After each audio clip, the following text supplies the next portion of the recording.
ನೋಡಿ, ಇವರನ್ನು ಮಾತಾಡಿಸೋದಕ್ಕಿಂತ ಮುಂಚೆ GS ಶಿವರುದ್ರಪ್ಪ ಅವರ ಒಂದು ಕವಿವಾಣಿಯೊಂದಿಗೆ ನಾನು ಶುರು ಮಾಡ್ತೀನಿ. ಆಕಾಶದ ನೀಲಿಯಲ್ಲಿ ಚಂದ್ರ ತಾರೆ ತೊಟ್ಟಿಲಲ್ಲಿ ಬೆಳಕನಿಟ್ಟು ತೂಗಿದಾಕೆ, ನಿನಗೆ ಬೇರೆ ಹೆಸರು ಬೇಕೆ, ಸ್ತ್ರೀ ಅಂದರೆ ಅಷ್ಟೇ ಸಾಕೆ. ಹಸಿರ ಹುಟ್ಟು ಬೆಟ್ಟಗಳಲ್ಲಿ ಮೊಲೆ ಹಾಲಿನ ಹೊಳೆಯ ಇಳಿಸಿ, ಬಯಲ ಹಸಿರ ನಗಿಸಿದಾಕೆ, ನಿನಗೆ ಬೇರೆ ಹೆಸರು ಬೇಕೆ, ಸ್ತ್ರೀ ಅಂದರೆ ಅಷ್ಟೇ ಸಾಕೆ.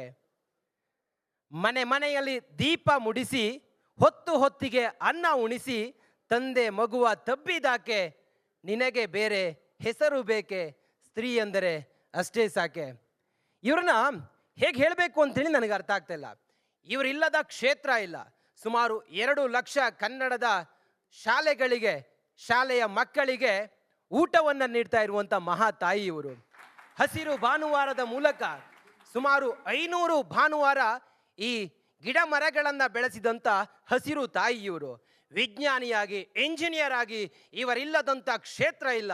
ಇವರನ್ನು ಇವತ್ತು ನಮ್ಮ ಈ ಶಕ್ತಿ ಸಂಗಮದ ವೇದಿಕೆಯಲ್ಲಿ ಅತಿಥಿಯಾಗಿ ನಾವು ನೋಡ್ತಾ ಇರೋದು, ಈ ವೇದಿಕೆಯ ಗೌರವ ಇನ್ನಷ್ಟು ಹೆಚ್ಚಾಗಿದೆ ಅನ್ನೋದರಲ್ಲಿ 2 ಮಾತಿಲ್ಲ. ಇವರು BJPಯ ಉಪಾಧ್ಯಕ್ಷಿಯಾಗಿ ಕೆಲಸ ಮಾಡಿದ್ದಾರೆ. ಅದಮ್ಯ ಚೇತನದ ಫೌಂಡರ್ ಆಗಿಯೂ ಈಗ ಅದೆಷ್ಟೋ ಚೇತನಗಳಿಗೆ ಬದುಕಾಗಿ ನಮ್ಮ ಜೊತೆಲಿ ನಿಂತ್ಕೊಂಡಿದ್ದಾರೆ. ಅದರ ಜೊತೆಗೆ IIESTಯ chairperson of board of governor ಆಗಿಯೂ ಕೂಡ ನಮ್ಮ ಮುಂದೆ ಇದ್ದಾರೆ. ಇವ್ರನ್ನ ಹೇಳ್ತಾ ಹೋದರೆ ಮಾತುಗಳು ಸಾಲೋದಿಲ್ಲ, ಪದಗಳು ಕೂಡ ನಮಗೆ ಸಿಗೋದಿಲ್ಲ. ಅಂಥ ಮೇರು ವ್ಯಕ್ತಿತ್ವದ ನಮ್ಮ ಮೇಡಮ್ ಮಹಾತಾಯಿ, ನಮಸ್ಕಾರ ನಿಮಗೆ. ಕಾರ್ಯಕ್ರಮಕ್ಕೆ ಆದರದ ಸ್ವಾಗತ. ನೋಡಿ, ಮಹಿಳೆ ಆಕೆ ಸೂಪರ್ ಪವರ್, ಅದೆಲ್ಲ ನಮಗೆ ಗೊತ್ತಿರುವಂಥ ವಿಚಾರ. ಮೇಡಮ್, ನನ್ನ ಪ್ರಥಮ ಪ್ರಶ್ನೆ ನಿಮಗೆ, ಮಲ್ಟಿ ರೋಲನ್ನು ಹೇಗೆ ನಿಭಾಯಿಸ್ತೀರಿ ನೀವು? ಹೇಗೆ ಸಾಧ್ಯ ಆಗುತ್ತೆ ಇದೆಲ್ಲ ಮೇಡಮ್? ನಿಮ್ಮ ಮಾತು ಕೇಳ್ತಾ ಇದ್ರೆ ಮತ್ತು ವಿಶೇಷವಾಗಿ ರಿಪಬ್ಲಿಕ್ ಕನ್ನಡದ ಇವತ್ತಿನ ಈ ಒಂದು ಸ್ವರ ಸಾಹಿತ್ಯ ಸಂಸ್ಕೃತಿಯ ಸಂಗಮದ ನೇತೃತ್ವವನ್ನು ಶೋಭಾ ಅವರೇ ವಹಿಸಿರೋದನ್ನು ನೋಡ್ತಾ ಇದ್ದಾಗ ನನಗೆ ಭಾಳ ಸಂತೋಷ ಅನ್ನಿಸ್ತಾ ಇರೋದು. ಇವತ್ತು ಈ ಥರದ ಕೆಲವೊಂದು ಕೆಲಸಗಳಲ್ಲಿ ಮಹಿಳೆಯರು ಇರಲ್ಲ, ಮಹಿಳೆಯರು ಕೆಲವೊಂದು ಕ್ಷೇತ್ರಕ್ಕೆ ಮಾತ್ರ ಸೀಮಿತ ಅಂತ ಒಂದು ರೀತಿಯ ಮಧ್ಯ ಭಾರತದಲ್ಲಿ ಬಂದಿರುವಂತಹ ಈ ವಿಚಾರಗಳನ್ನು ಮೀರಿ ಇವತ್ತು ನಮ್ಮೆಲ್ಲ ಅಕ್ಕ ತಂಗಿಯರು ಮಾಡ್ತಿರುವಂಥ ಸಾಧನೆ ಏನಿದೆ, ಮತ್ತು ವಿಶೇಷವಾಗಿ ಮಲ್ಟಿ ಟಾಸ್ಕಿಂಗ್ ಅನ್ನೋದು ಮಹಿಳೆಯರಿಗೆ ಬಹುಶಃ ಅದು ಜನ್ಮಜಾತವಾಗಿ ಬಂದುಬಿಡುತ್ತೇನೋ. ಹೀಗಾಗಿ ಅದರಲ್ಲೂ ಭಾರತೀಯ ಮಹಿಳೆಯರಿಗಂತೂ ಇದು ಸಹಜವಾಗಿ ಬರ್ತದೆ. ಹೀಗಾಗಿ ನನಗನ್ಸುತ್ತೆ ಇದು ಸಹಜತೆಯಿಂದ ನಮ್ಮ ಅಕ್ಕ ತಂಗಿ, ನಮ್ಮ ತಾಯಿ, ನಮ್ಮ ಅಜ್ಜಿಯಿಂದ ಕಲ್ತ್ಕೊಂಡಿರೋ ಸಂಗತಿಗಳು ನಂತರ ಶಾಲೆ ಕಾಲೇಜು ನಂತರದಿಂದಲೇ ನನಗೆ ವಿಶೇಷವಾಗಿ ಬೇರೆ ಬೇರೆ ಕ್ಷೇತ್ರವನ್ನು ಹತ್ತಿರದಿಂದ ನೋಡುವಂಥ ಅವಕಾಶ ಸಿಕ್ತು. ಮೊದಲು ಶಿಕ್ಷಣ ಓದ್ತಾ ಇದ್ದಾಗ ಕಾಲೇಜ್ನಲ್ಲಿರ್ಬೋದು, ಯಾಕಂದರೆ ನಾನು ಓದಿದ್ದು ಒಂದು ಹಳ್ಳಿಯ ಶಾಲೆ, ಗ್ರಾಮೀಣ ಭಾಗದಲ್ಲಿ ಓದಿದ್ದು. ಹೀಗಾಗಿ ಅಲ್ಲಿ ಹೈಸ್ಕೂಲು ಇರಲಿಲ್ಲ. ಹೀಗಾಗಿ 7ನೇ ತರಗತಿ ಆದ ತಕ್ಷಣ ನಾವು ಹುಬ್ಬಳ್ಳಿಗೆ ಬರಬೇಕಾಯಿತು. ಹುಬ್ಬಳ್ಳಿಯ ಶಾಲೆ ನೋಡಿದ್ವಿ. ಕಾಲೇಜ್ನಲ್ಲಿದ್ದಾಗ ಅಖಿಲ ಭಾರತೀಯ ವಿದ್ಯಾರ್ಥಿ ಪರಿಷತ್ತನ್ನು ಸೇರಿಕೊಂಡಿರೋದ್ರಿಂದ ಸ್ವಲ್ಪ ಶೈಕ್ಷಣಿಕ ಸಮಸ್ಯೆಗಳು, ಯೂನಿವರ್ಸಿಟಿ ಲೆವೆಲಿನ ಸಮಸ್ಯೆಗಳು, ಅದಕ್ಕಾಗಿ ನಾವೇನು ಮಾಡ್ಬೋದು ಹೀಗೆ ಮಾಡ್ಕೊಳ್ತಾ ಒಂದು ಕಡೆ ನನ್ನ ಇಂಜಿನಿಯರಿಂಗ್ ಶಿಕ್ಷಣ, ಅಷ್ಟೊತ್ತಿಗಾಗಲೇ IT ರೆವಲ್ಯೂಷನ್ ಬಂದಿತ್ತು. ಹೀಗಾಗಿ ನಾನು ಎಲೆಕ್ಟ್ರಾನಿಕ್ಸ್ ಆ್ಯಂಡ್ ಕಮ್ಯುನಿಕೇಷನ್ ಓದಿದ್ರೂ ಸಾಫ್ಟ್ವೇರಿಗೆ ಶಿಫ್ಟ್ ಆದೆ. ಮಧ್ಯಾಹ್ನದ ಲಂಚ್ ಟೈಮಲ್ಲಿ ಒಂದು IT ಕಂಪನಿಯಲ್ಲಿ ಕಂಪ್ಯೂಟರ್ಗಳು ಖಾಲಿ ಇದ್ದಾಗ ಹೋಗಿ ಅಲ್ಲಿ ಕಂಪ್ಯೂಟರ್ ಕಲ್ತಿದ್ದು. ಹೀಗೆ ಬೇರೆ ಬೇರೆ ಘಟ್ಟಗಳನ್ನು ದಾಟ್ತಾ ಇನ್ನೊಂದು ಕಡೆ ಅನಂತಕುಮಾರ್ ಅವರು ರಾಜಕೀಯ ಕ್ಷೇತ್ರದಲ್ಲಿ ಇದ್ದದ್ದು, ಹತ್ತಿರದಿಂದ ರಾಜಕಾರಣವನ್ನು ನೋಡ್ತಾ ಹೇಗೆ ಕರ್ನಾಟಕದಲ್ಲಿ ರಾಜಕಾರಣಗಳು ಆ ಮೆಟ್ಟಲುಗಳನ್ನು ಹೇಗೆ ಅವರು ಏರ್ತಾ ಬಂದರು, ಬದಲಾವಣೆಗಳು ಆಗ್ತಾ ಬಂತು. ಲೋಕಸಭಾ ಸದಸ್ಯರಾದರು. ಅವ್ರು ಲೋಕಸಭಾ ಸದಸ್ಯರಾದಾಗ ಅವ್ರಿಗೆ 36 ವರ್ಷ, ಅವರು ಕೇಂದ್ರ ಮಂತ್ರಿಗಳಾದಾಗ ಅವ್ರಿಗೆ 38 ವರ್ಷ, ನನಗೆ 32 ವರ್ಷ. ಮೊದಲ ವಿಮಾನ ಹತ್ತಿದ್ದು ನಾನು ಅವರು ವಿಮಾನಯಾನ ಮಂತ್ರಿಗಳ ಹೆಂಡತಿಯಾಗಿನೇನೆ. ಹೀಗೆ ರಾಷ್ಟ್ರಪತಿ ಭವನದಲ್ಲೂ ಹತ್ತಿರದಿಂದ ಬೇರೆ ಬೇರೆ ದೇಶದ ಪ್ರಮುಖರ ಜೊತೆಗೂ ಮಾತಾಡೋ ಅವಕಾಶ ಸಿಕ್ತು. ಗ್ರಾಮೀಣ ಭಾಗದಿಂದ ಬಂದವ್ರಿಗೆ ಹತ್ತಿರದಿಂದ ನೋಡ್ತಾ ನೋಡ್ತಾ ಇನ್ನೊಂದು ಕಡೆ ಒಬ್ಬ, ಅದು ಲೋಕಸಭಾ ಸದಸ್ಯರು, ಅದು ಸತತವಾಗಿ ಚುನಾವಣೆಗಳು. ಅವಾಗಂತೂ 5 ವರ್ಷದಲ್ಲಿ 3 ಚುನಾವಣೆ ಬಂದ್ಬಿಡ್ತು. ಹತ್ತಿರದಿಂದ ಜನಸಾಮಾನ್ಯರ ಹತ್ತಿರ ಹೋಗೋದು, ಮಾತಾಡೋದಿರ್ಬೋದು, ಸ್ಲಮ್ಗಳಲ್ಲಿ ಕೆಲಸ ಮಾಡ್ತಿರೋರು ನೋಡೋದು ಇರ್ಬೋದು. ಇನ್ನೊಂದು ಕಡೆ ಯುದ್ಧ ವಿಮಾನದ ಭಾಳ ಕ್ಲಿಷ್ಟತೆ ಇದೆ. ಒಂದು ಯುದ್ಧ ವಿಮಾನ ತಯಾರು ಮಾಡಬೇಕು ಅನ್ನೋದು, ಒಂದು ವಿಮಾನವೇ ಪ್ಯಾಸೆಂಜರ್ ವಿಮಾನದಲ್ಲೇ ಎಷ್ಟೊಂದು ಕ್ಲಿಷ್ಟತೆ ಇದ್ದಾಗ ಒಂದು ಯುದ್ಧ ವಿಮಾನದಲ್ಲಿ ಬೇಕಾಗಿರೋ ಪ್ರಿಸಿಷನ್ನು, ಅದನ್ನೂ ಕಲಿಯುವಂಥ ಒಂದು ಅವಕಾಶ ಆಯಿತು. ಬಹುಶಃ ಈ ಎಲ್ಲ ಅವಕಾಶಗಳು ಬೇರೆ ಬೇರೆ ರೀತಿಯ ಕೆಲಸವನ್ನು ಮಾಡಲಿಕ್ಕೆ ದಾರಿ ನೋಡಿ, ಇವರನ್ನ ಮಾತಾಡಿಸೋದಕ್ಕಿಂತ ಮುಂಚೆ GS ಶಿವರುದ್ರಪ್ಪ ಅವರ ಒಂದು ಕವಿವಾಣಿಯೊಂದಿಗೆ ನಾನು ಶುರು ಮಾಡ್ತೀನಿ. ಆಕಾಶದ ನೀಲಿಯಲ್ಲಿ ಚಂದ್ರ ತಾರೆ ತೊಟ್ಟಿಲಲ್ಲಿ ಬೆಳಕನಿಟ್ಟು ತೂಗಿದಾಕೆ, ನಿನಗೆ ಬೇರೆ ಹೆಸರು ಬೇಕೆ, ಸ್ತ್ರೀ ಅಂದರೆ ಅಷ್ಟೇ ಸಾಕೆ. ಹಸಿರ ಹುಟ್ಟು ಬೆಟ್ಟಗಳಲ್ಲಿ ಮೊಲೆ ಹಾಲಿನ ಹೊಳೆಯ ಇಳಿಸಿ, ಬಯಲ ಹಸಿರ ನಗಿಸಿದಾಕೆ, ನಿನಗೆ ಬೇರೆ ಹೆಸರು ಬೇಕೆ, ಸ್ತ್ರೀ ಅಂದರೆ ಅಷ್ಟೇ ಸಾಕೆ.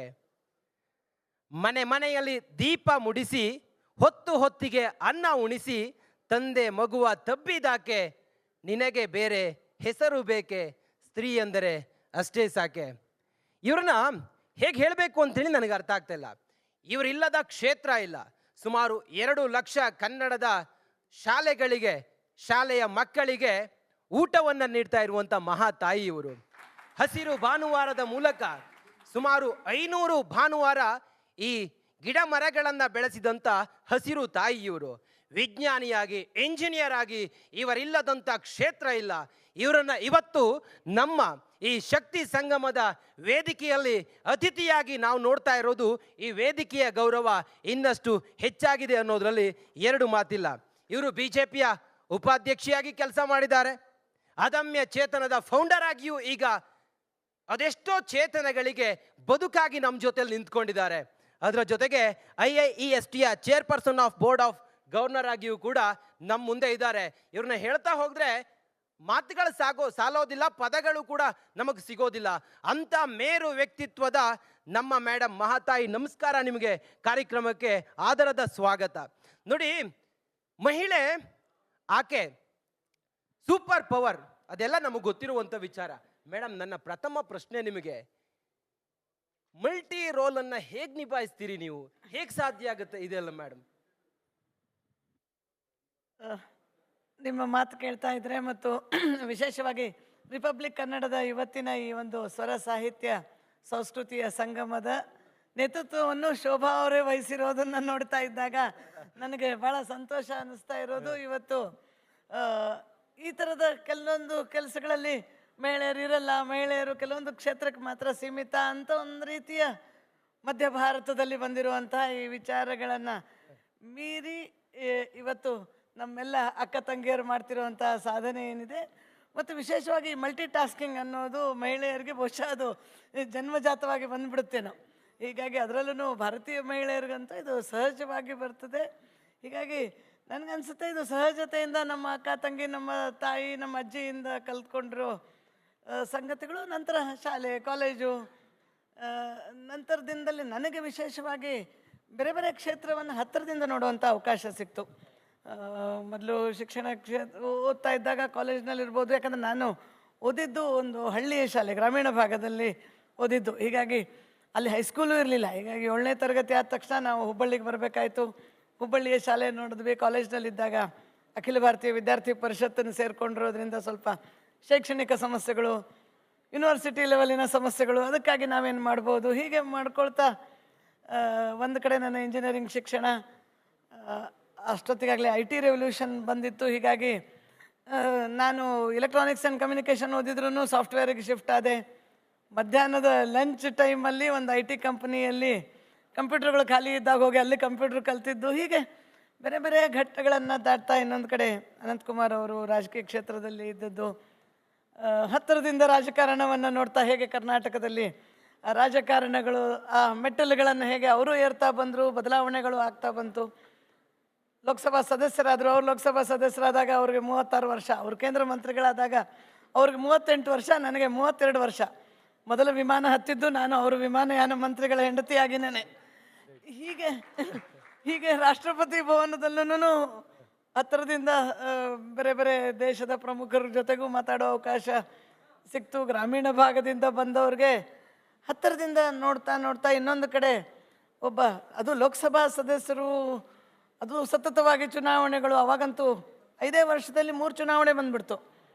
ಹತ್ತಿರದಿಂದ ಜನಸಾಮಾನ್ಯರ ಹತ್ತಿರ ಹೋಗೋದು, ಮಾತಾಡೋದಿರ್ಬೋದು, ಸ್ಲಮ್ಗಳಲ್ಲಿ ಕೆಲಸ ಮಾಡ್ತಿರೋರು ನೋಡೋದು ಇರ್ಬೋದು. ಇನ್ನೊಂದು ಕಡೆ ಯುದ್ಧ ವಿಮಾನದ ಭಾಳ ಕ್ಲಿಷ್ಟತೆ ಇದೆ. ಒಂದು ಯುದ್ಧ ವಿಮಾನ ತಯಾರು ಮಾಡಬೇಕು ಅನ್ನೋದು, ಒಂದು ವಿಮಾನವೇ ಪ್ಯಾಸೆಂಜರ್ ವಿಮಾನದಲ್ಲೇ ಎಷ್ಟೊಂದು ಕ್ಲಿಷ್ಟತೆ ಇದ್ದಾಗ ಒಂದು ಯುದ್ಧ ವಿಮಾನದಲ್ಲಿ ಬೇಕಾಗಿರೋ ಪ್ರಿಸಿಷನ್ನು ಅದನ್ನೂ ಕಲಿಯುವಂಥ ಒಂದು ಅವಕಾಶ ಆಯಿತು. ಬಹುಶಃ ಈ ಎಲ್ಲ ಅವಕಾಶಗಳು ಬೇರೆ ಬೇರೆ ರೀತಿಯ ಕೆಲಸವನ್ನು ಮಾಡಲಿಕ್ಕೆ ದಾರಿ